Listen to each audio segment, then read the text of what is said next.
Andito tayo ngayon sa Tamaraw Falls ng Puerto Galera, Oriental, Mindoro. After lunch nga ay umalis na tayo ng Tagbungan Falls. Para naman may liwanag pa kapag nadaanan natin ang ipinagmamalaking dalawang pinagtagpong talon na hugis, letrang Y. Ang falls ng ito ay hindi iisang talon, kundi dalawang magkaibang sapa na nagsasama sa gitna upang bumuo ng isang Y-shaped waterfall.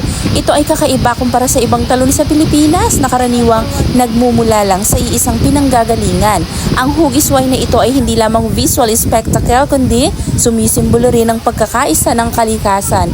Wow! Madami ang nakapupunta dito dahil napaka-accessible naman talaga nito. Isa ito sa iilang waterfall sa Pilipinas na matatagpuan sa gilid ng National Highway.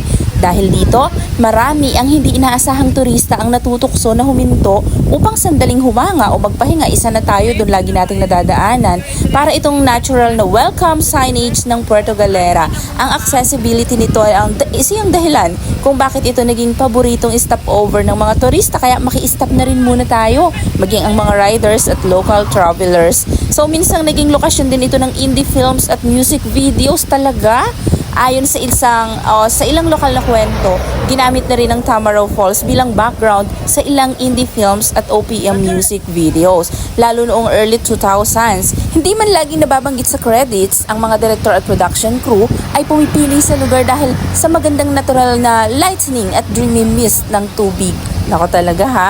At pinapahalagahan ito ng mga Aita at Mangyan. Bakit? Mahaganda itong pahingahan nila. May mga panahon na ang mga katutubong Mangyan at Aita ay tumitigil dito upang uminom, magpalamig, magpahinga habang bumababa sila mula sa bundok. May mga lokal rin na naniniwala na may mga elemento ng kalikasan na naninirahan sa talon, kaya palaging may paggalang at panalangin tuwing dadaan dito. Tandaan yan ha? At ito ang isa sa pinakamagandang narinig ko tungkol sa mga kwento dito sa waterfall na ito.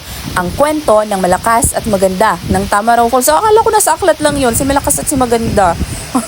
May mga lokal na alamat na nagsasabing ang dalawang talon ay sumisimbolo sa isang sinaunang pag-iibigan ng isang lalaking mandirigma at isang dalagang taga-bundok. Naku naman, ayon sa alamat nang sila'y pumanaw, ang kanilang damdamin ay isinabog ng kalikasan at naging dalawang magkasabay na agos ng tubig na hindi na muling naghiwalay. Ay, ang ganda naman ng kwento. So, after nga nating ipakita ang ganda ng waterfalls na ito, ay babagtasin naman natin, aakyatin natin ang daan patungo sa White Beach, Puerto Galera. Nako, kung kayo ay mahiluhin, madali laging masuka sa biyahe, magdala talaga kayo ng plastic bag o kaya naman uminom muna kayo ng Bonamine bago kayo bumiyahe. Dahil ang daan mula sa San Teodoro ay zigzag talaga hanggang makarating ka na ng Puerto Galera. Ikot-ikot, pero napakaganda naman ng daan kasi kita mo yung lowlands kung saan ang dagat ay napakagandang tingnan.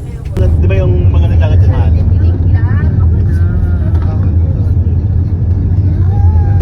Yung may cottage, so may defense na.